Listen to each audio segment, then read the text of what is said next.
ഇതുവരെ എല്ലാ അവസരങ്ങളിലും പ്രസംഗിച്ചു എന്നല്ലാതെ ഒരൊറ്റ ചോദ്യത്തിനും മറുപടി പറയാൻ ഈ മൗലവിക്ക് സാധിച്ചിട്ടില്ല. അതിന്റെ തെളിവാണ് തോട്ടുമുഖം സംവാദം.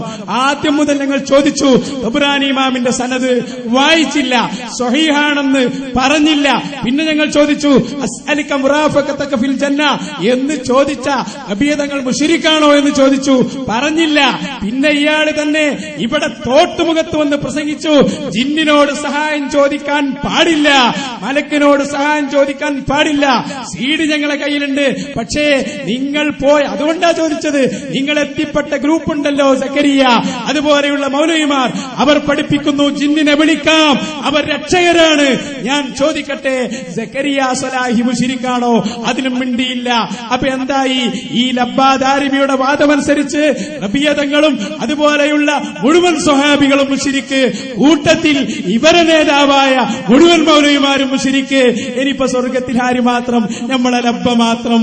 അതൊക്കെയാണ് മുജാഹിദുകളെ, നല്ല സാധനം തന്നെയാ നിങ്ങൾക്ക് കിട്ടിയിരിക്കുന്നത്, എടുത്തോളൂ. ഈ ജാതി സാധനത്തിന് ഞങ്ങൾക്ക് വേണ്ട, നിങ്ങൾ എടുത്തോ, നല്ല മുതല. ഇസ്തിഹാസ അംഗീകരിക്കുകയും ചെയ്തു. കാരണം നബവിമാമും റംലിമാമൊക്കെ പറഞ്ഞല്ലോ അത് റെഡിയാണ്, ഇസ്തിഹാസ ശരിയാണ് എന്നും പറഞ്ഞു. റൂഹുൽ ബയാൻ ഞങ്ങളിതാ വായിക്കുന്നു, വ്യക്തമാണ്.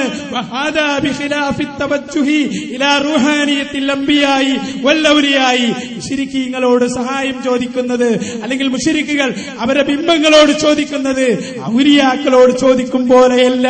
പിന്നെയോ അത് തൗഹീദ് തന്നെയാണ്, അത് ശിർക്കല്ല എന്നാണ് റൂഹുൽ ബയാൻ പഠിപ്പിച്ചത്. അതുകൊണ്ട് വളരെ വ്യക്തമായി ഞങ്ങൾ സ്വർഗം ചോദിക്കുന്നതിന്റെ അർത്ഥം അത്രയേ ഉള്ളൂ. സ്വർഗം നബി തങ്ങൾ ഞങ്ങൾക്ക് ശുപാർശ ചെയ്ത് വാങ്ങിത്തരും. അതാ റബിയതങ്ങൾ ചോദിച്ചത്. റബിയതങ്ങൾ മുസ്ലിമാണെങ്കിൽ ഞങ്ങൾ മുസ്ലിമാണ്. അപ്പൊ ആ വിഷയം ഇവിടെ തെളിഞ്ഞു കഴിഞ്ഞിരിക്കുകയാണ്.